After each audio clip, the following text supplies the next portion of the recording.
Yes, nkwaniriza akadde kano mwasibye mutya muli mutya ngenda kubasaba musubscribing ate munyigane kale bagita Fali TV oji mukyala wa abastawison Bugembe naye ebifaananyi byongedde okubanga biteebwa era byongedde okubanga babisharinga nange Bugembe alaga taliwedde okubanga nti nno munnaye ndowooza yada apa awasa omukyalo ondo Kalubini kanje olunaku olw'okwoseggulo yavuddeyo ng'akola ki ng'alumba abasibako Bugembe omukyalo ng'abagamba nti mulekera okusibako omusajja kano kaana katona wajja kuba simwagala buto singa bawakanye bagamba enkulu tenywa kana kaana kato basinga babiwakanyiza ne bagamba kaana kato ye Kalubini kayanja abadde ng'agamba nti mulekera oyo mwana muto oyo Jani Mukibi mwana muto ku Bugembe mulekera dayitofu Jani Mukibi mwana muto ku Bugembe gena mu comment section wamu beko kyotesa ku nsonga zino Kalubini kanje bamuyisira mu eggali paka nakati bakyamuyisa mu eggali nga bagamba nti yani ayingirira ensonga za Bugembe baba wasiza Jani Mukibi anabasoso kwagala omwana omuto baba weze 18 bali myaka 19 bali mu 2 Bugembe ngali mu 3 oba mwana kastabira weza 18 twali buzibu awo tewali ki awo tewali tabu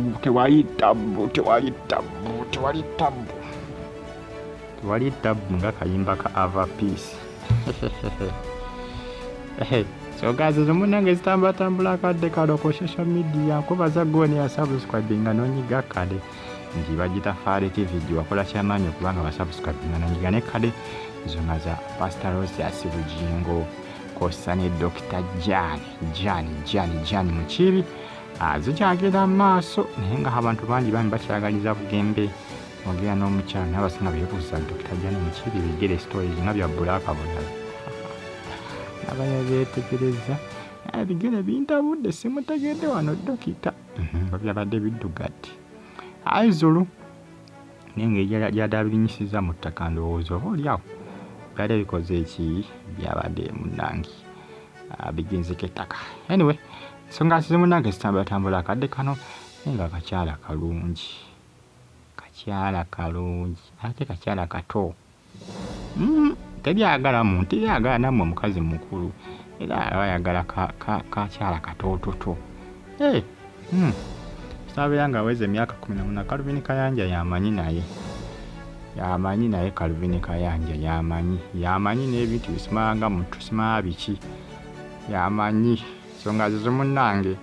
Bugembe tannasalawo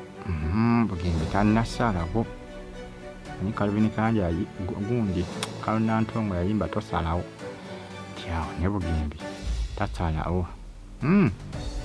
nokusanga Dr. Jani nga ye munnange yepikira Bugembe naye nga Bugembe agamba akano kaana kato Bugembe sombo Bugembe inako ko mukyala nabuddeko muwolokosaawo gambo nga babitambuza ku social media abayaye nga bagusala omugambo ku mutimbagano omukyala oyo bwe yakolanga ku Okufumba TV program bali bagita n'ezikokolima yabiragawo ku Saturday yali y'abaana mukyalo yagana bweru wa ggwanga ndowooza kati yali mukyala we omukyalo oyo yakolanga ku program bagita n'ezikokolima program eyo bwekyali ku Okufumba TV 1 bwe yali mukyala wa Pastor Bugembe nimbo bayawukana okuba nekola Pastor Bugembe mbutadda nga mufuna mukyala mulala yebukinga mbeeredde kibannaye ni ku Bugembe ate Bugingo yeereeta munaye byebyo omukyala oyo yamumenya omutima Bugembe byalavu n'akola ki bambi musajja watu n'abiwummulamu mpaka nakakati tadda nga mundowooza kufuna mukyala mulala yenna naye ensonga zezo bagita Fali TV ogimbe baza mwenna abanfollowinga namwe abasubscribinga ne munyiga kale Bugembe akole ki akaana akaleke oba akatwala oba akaliwo naye nga akawala kalungi nga abakyala balungi bo tebaggwaayo bakyala balungi bayitirivu mu nsi muno bangi nnyo nga bw'okiwulira sikulimba nze bannaye kanyumidde era nze nkamwagaliza akeyiwemu. Awo simanyi eby'obuto ate awo simanyi ate we bijjira kugamba nti no Bugembe ajja kuba wasiza kaana akato kubanga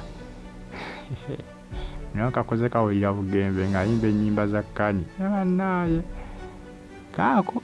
nooza kali myaka ng'emeka kano akakyala ka Dokita Jani tekaweza 25 basinga bagamba nti ayo mwana muto wa Bugembe yabikita ayo mwana muto oli musajja mukulu Bugembe tokigeza naye social media nti giraba edduka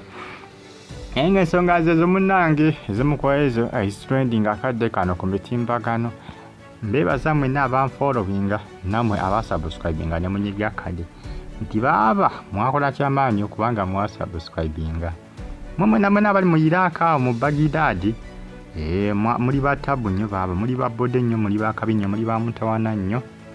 kubanga mwasubscribinga nkugamba nti likinga ate okomentinge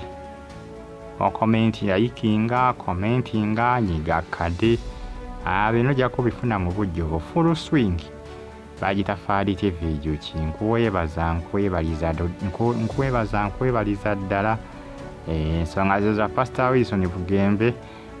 yabagamba ne munakola mutya bankubandi Dokita Jani mu kibi ne family ye bazinga babeerawo Bugembe mu bambi mu bya church yebyo bazinga bambeera family ya Jani ne Bugembe enkolagana y'amaanyi nnyo enkolagana nnene nnyo nga gye nkomezza bakolagana nnyo binagwerawa kugamba nakakana wasiza Jani oba just byakweperegeesa tuyinza okuddano nga twefumba bwefumbi tulimu kweta kusanga twali kigenda mu maaso awatabe wadika progress nakamu nga ffe abali yefe abali serious okusinga Bugembe ngaye Bugembe tabirinako wadde ate kalekana kumaliriza church yeffe tuli eno muwase agenda kumuwasa kibiki katabirinako wadde Bugembe musajja wattu nsonga zezo ezimu ku ezo esweninga akadde kadozo omulengera omukyala nalungi beauty queen yawangulako n'obwa Miss Uganda wali mu UK kakati no yaba mukyala mmekete bakazi bani batasedde okubanga bamuwalana bani abakazi bawalana mukkiriza omukyala abasinga obulungi abasinga mulekerawo muwalana n'okumuvuma mwe bulungi mweraba.